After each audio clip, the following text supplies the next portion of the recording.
Hey, I'm Alex Radcliffe from Board Game Co. and today I'm reviewing Dabba Walla from Queen Games.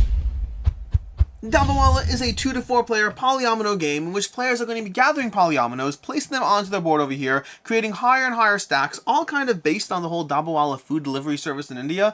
Real concept going on here. Anyways, let's go ahead and dive into the game. How does it play? This is a 2 to 4 player game. In general, you're going to be trying to place polyominoes onto your grid. The reason and how you're getting points for that we'll cover in a second, but for right now, let's just focus on getting polyominoes. To that end, what you're going to do is you're going to start with a hand of 2 cards, and then on your turn, you're going to go ahead, your starting turn, let's go ahead and take these off the board. Your starting turn, you're going to go ahead and take your piece and put it down onto any spot. Maybe I want that card over there. Great, I take that card, and then I can choose any one of my cards to play. Either the card I already had, either of the 2 cards I had, or the one I just picked up. So in my case, I'm going to go ahead and we'll place this guy down. Okay, we're going to place this guy over here. We're going to find that piece over here. It's going to be in this area somewhere, I believe. Let's go ahead and find it. There we go, it's the bottom one there. Now you could lay these on the table if you want, just so you can have more easy access to them. I usually leave them in the box, they're easy enough to get. And then you take that and you put it down onto your grid over here, or however you want to put it onto your grid.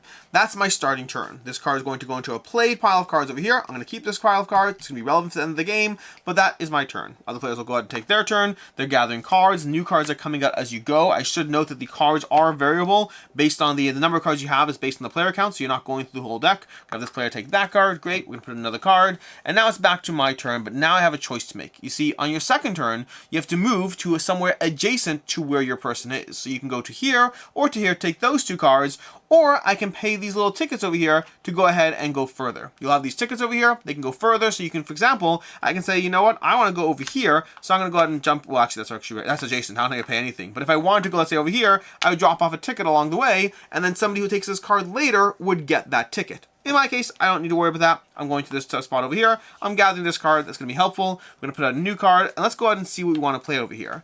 I am trying to get a bit of a full red situation going on there. None of these cards are great as far as making sure to lock it up. So I think what I might do, these cards are not great. I probably should have chosen better cards. I'll play this one over here. I'm going to find a little one piece over here. That's going to be on this side. These pieces are all identical in the stacks, and these ones have some variety in this specific one section. So I'm going to take that piece. I'm going to put it down over here, and because I connected that little chai over there, I'll also get a little chai tea token from this pool over here, and these have abilities in them and or are worth points at the end of the game. This card will once again go into my stack over here, and that's my turn. That's the entire gameplay loop. The entire gameplay loop is on your turn. You move your delivery driver, you pick up a stack, you play one of the 3 cards from your hand, you play it down onto your grid so you can start creating higher and higher spots. Now what I could do is I can go ahead and play this over here and then play this other tile. Let's grab a 4 tile. If I can find it over here, it's going to be in here. If I can grab this tile, I can start placing this on the next level. Meaning you can already start working your way up even if the bottom level isn't fully covered, as long as each piece you're putting out is fully supported. Which leads to a fun little puzzle of how hard are you trying to go and what are you trying to accomplish. Because this is where the end of the game is going to matter a lot. Because what you're doing is you're stacking up your tray one at a time, and that's going to determine the height of your full stack. But at the end of the game, once all the pieces are gone, we're going to go to the scoring. And now the scoring is where you're going to determine for the colors of the pieces you have on your board. This is where I'm going to remove these from the picture over here so we can go ahead and show you what we have on the other side. But you're going to have a scoring side on the other side over here. Let's go ahead and flip this and then show you the scoring board. The scoring board is going to basically be where you track the score, because what you're going to do is level by level across each player, and generally depending on which board you're playing as or how efficient you've done or how complete your layers are, you're probably looking at anywhere between 4 to 8 layers high as far as how high you can go. But what you're going to do is for each layer, players are going to contribute those exact cards that you played to build your layers. Players are going to contribute them to hopefully score for the layers. This is actually not a great end game right now because you can see I don't really have much in scoring, but if we pretended that these are all my cards over here, I'd be looking at my layers and saying that, hey, look, I only have 1 card that's going to score for yellow. So right now, when we're scoring for the yellow layer over here, when we get to this layer, I'm going to play this card to score that layer. The problem is everyone is playing a card that scored that layer, and that's where you're going to find these markers, and maybe someone else played a yellow, so it goes to 2. Somebody played a 2 blue, 1 red card, so that jumps over here. Somebody else played a 2 green, it goes over here. Another person played a green, yellow card. So we have, that's our final score for this round. Which means for layer 2, which is the layer we're up to, I would score 3 times 4, because I have 4 individual spots over there, times 3, I would score 12 points for that layer, tracking it on this chart. You're doing that kind of puzzle for each layer, trying to play cards that you've used to gather polyominoes, but using those cards to score for the scoring section as you go layer by layer, each player contributing a card that ideally helps them score. This is where you want to be mindful of other players as you play the game, because if you're playing the game and you notice that somebody else is building a heavy red layer on layer 2, you know that you can probably safely go in for red and also score a bunch of points because they're going to try to boost that score. You want to try to make sure that each layer is teamed up to somebody else, ideally a different person as you go, because otherwise you're just helping that one person score the entire game. We're starting to get into strategy notes. Let's end with a few things as far as how to play before we dive into thoughts, opinions, and all that. But the general sequence of play: you move your person, you grab a card, you play one of the 3 cards in your hand, you build your Polyomino's layers. When all the cards are out, you go ahead to the scoring range, where for each layer a player is going to contribute 1 card. You're going to have more cards than you need, by the way, so you can afford to have some of these zeros over here that'll give you large tiles, because you won't play every card. But you want to find a good section of cards you can say, oh look, I prepped for this bottom layer with this 2 over here, so I can get at least 10 points over there, but you may even have a full layer to go ahead and score. And then lastly, you have these chai tiles. These will give you a variety of abilities in the game. That'll give you things like, you know, you're going to go ahead and add scoring modifications to layers, or being able to move your Dabba Walla, your delivery person, to wherever you want on the board. So you have different abilities from these tiles, but they're also worth 2 points at the end.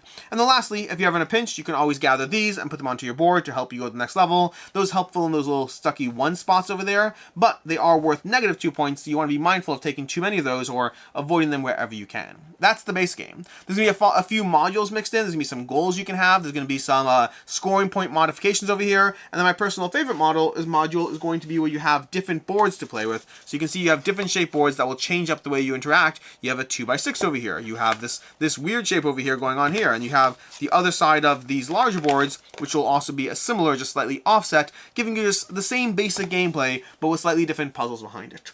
That's as far as how to play, which brings us to review, starting off with ease of play. The game is fairly straightforward. This is a Queen Games game. Their rulebooks usually are fairly direct. I mean, they obviously have the whole Lacerda line, which is slightly different, but for not Lacerda, that's Eagle Griffin. They obviously have the Stefan Feld line, which is slightly different, but in general, their games, I would say, are fairly straightforward, including this one. I'd say the rules are fairly basic. You have 2 or 3 pages of how to play. Fairly straightforward game. It's all about gathering polyominoes, being mindful of the scoring, and trying to optimize across the game. Game takes around 45 minutes. You can probably knock out a game in half an hour if you're playing at 2 players or just people who know what's going on, but I'd say it's in that 45-minute range.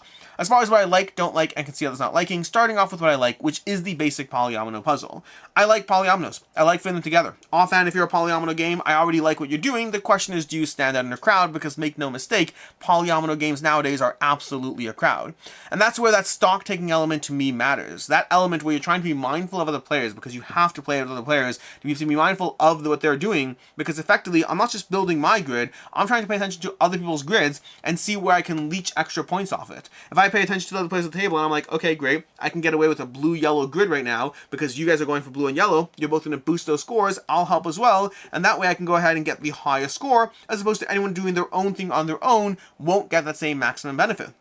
So you really want to be mindful of what you try to gather, when it's worth jumping ahead, spending a ticket to get an extra piece that really fits what you're doing, especially based on not just what you're trying to do, but what the other players are trying to do at the level you're currently going to be scoring for. You want to be mindful of that. I also like the modules and the unique player boards. I mean, there's a few modules. I like the scoring modification module. I like the player board module. There's one where you add a little tacked on extra scoring adjustment as far as whether you're going to be expanding, whether you're going to check which one you're going to be expanding and which one you're going to be shortening, to be able to make your scores basically move up faster.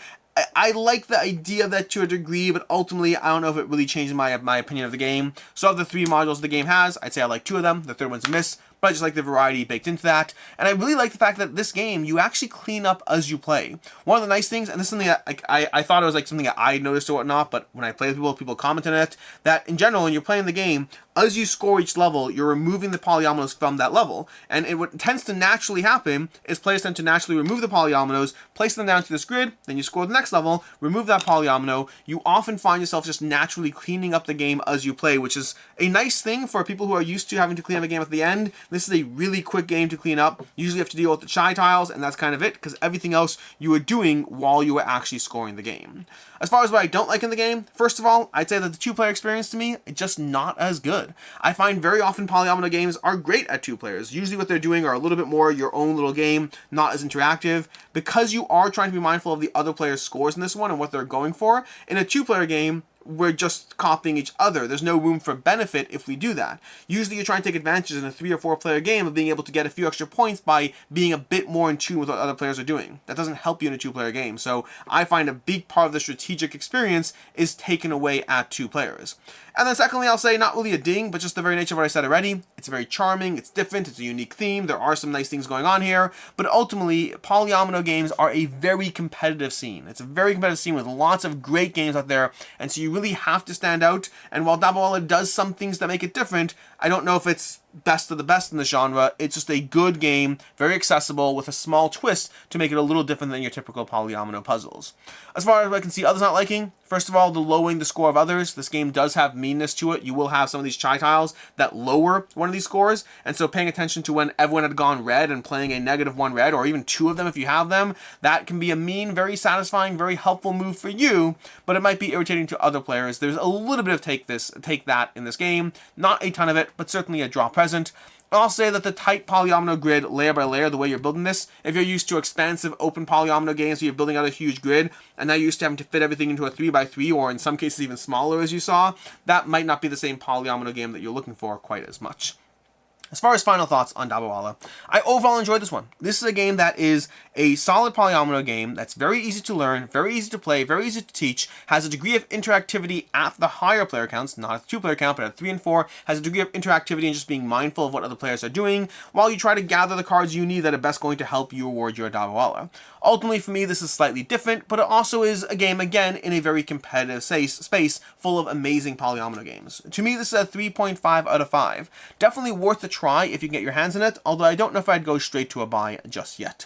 As far as other game recommendations, first of all, if you like that little Polyomino grid and tightness and the little mini game you're playing here, highly recommend checking out Project L, which is going to have a similar degree, but with a bit more tableau building. And if you just want that Polyomino puzzle, again, in a smaller space, Silver and Gold is one that has been out of print, although I believe it's recently being reprinted. That's, again, going to give you little cards that you're filling in Polyominoes, 1 card at a time, as opposed to a larger, expansive grid. In any case, so until next time, I'm Alex Radcliffe from Board Game Co. I hope you enjoyed this video, and as always, I hope you have a good one.